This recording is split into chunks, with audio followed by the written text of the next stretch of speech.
আজকে বাংলাদেশের কৃষকরা, বাংলাদেশের ভোক্তারা শান্তিতে নেই। কৃষকরা তাদের ন্যায্য মূল্য পাচ্ছেন না এবং ভোক্তারা আমরা অতিরিক্ত দামে পণ্য কিনতে অন্যায্য দামে পণ্য কিনতে নাজেহাল হয়ে পড়েছি। কৃষকরা তাদের পণ্য সঠিক মূল্যে বিক্রয় করতে পারছেন না, কারণ তারা জানেন না, শহরে সেই প্রান্তিক কৃষক জানেন না তার শহরে তাদের সেই উৎপাদিত পণ্য কত দামে বিক্রি হবে।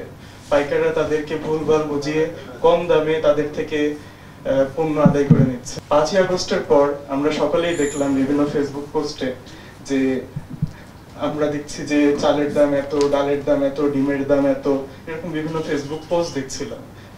কিন্তু এই পোস্ট আপনি চাইলে দোকানদারকে দেখাতে পারবেন না। দোকানদার বলবে যে আপনার এটার অথেন্টিসিটি কি, এটার তথ্য যাচাই বাছাই কে করেছে, র্যান্ডম কেউ তো এটার এন্ট্রি দিতে পারে। তখন থেকে আইডিয়াটা আসা যে কেমন হতো সরকারের যদি একটা প্ল্যাটফর্ম থাকতো, সেখানে সরকার প্রতিদিনের নিত্য প্রয়োজনীয় বিভিন্ন পণ্যের সর্বোচ্চ যৌক্তিক খুচরা মূল্য সেই অ্যাপসে দিয়ে দিবেন এবং সারা বাংলাদেশের 18 কোটি জনগণ সেই অ্যাপসে 1 সেকেন্ডে হাতের নাগালে খুব সহজে অ্যাপসটিতে সকল তথ্য পেয়ে যাবেন। এখন এই অ্যাপসের মাধ্যমে কৃষকরা যারা আছেন তারা জানতে পারবেন, যাদের কাছে ফোন নেই তাদের ফ্যামিলি মেম্বার, যেমন তাদের ছেলে মেয়ে বা নাতি নাতনি, পোতা পুতনি, তাদের কাছে তো ফোন আছে, তাদের কাছে জেনে নিতে পারবেন যে তার উৎপাদিত পণ্যের ন্যায্য মূল্য, সর্বোচ্চ যৌক্তিক বিক্রয় মূল্য কত। তখন সে ওই ডেটাকে পুঁজি করে দর কষাকষি করে তার ন্যায্য মূল্য আদায় করে নিতে পারবেন। সংগ্রামের ফল এটা ছিল এক প্রকার যুদ্ধ, এক প্রকার প্রতিরোধ, এক প্রকার আত্মত্যাগ। কারণ আপনারা জানেন যে এই অ্যাপের শেষ পর্যায়ে এসে আমরা অনেক থ্রেটের সম্মুখীন হয়েছি, জীবন নাশের হুমকি দেওয়া হয়েছে। এত সত্ত্বেও আমরা বলেছি যে কাপড়গুলো রেডি রেখেছি, এটা কোনো সমস্যা নয়, আমরা অমর হয়ে জন্মগ্রহণ করিনি, মৃত্যু আমাদের আসবে।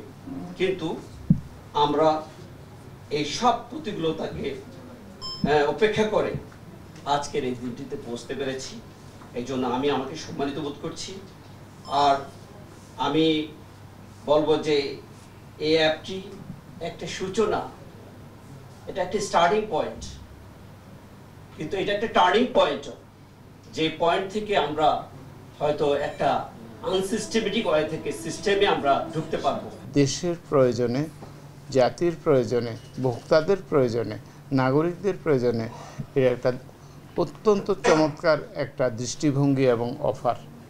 হ্যাঁ, পরবর্তী কাজ হবে আমরা যে কাজগুলো করি তার সাথে এটাকে কতখানি নিবিড়ভাবে যুক্ত করতে পারছি। হ্যাঁ, এটাকে দৈনন্দিন ডাটা ইনপুট দেওয়া, হ্যাঁ, ওইখানে যেমন বিভাগ থেকে একদম বাজার পর্যন্ত সফটওয়্যার, অথচ সহজ, আমি যেটা প্রাইমারিলি দেখেছি। তো আমরা সেই ব্যবস্থা, এটা করা আমাদের দায়িত্ব এবং আমি আপনাদের সবাইকে আশ্বাস দেই যে আমরা এই ব্যবস্থা করতেই হবে আমাদের। একটু হাতে তালি দিন।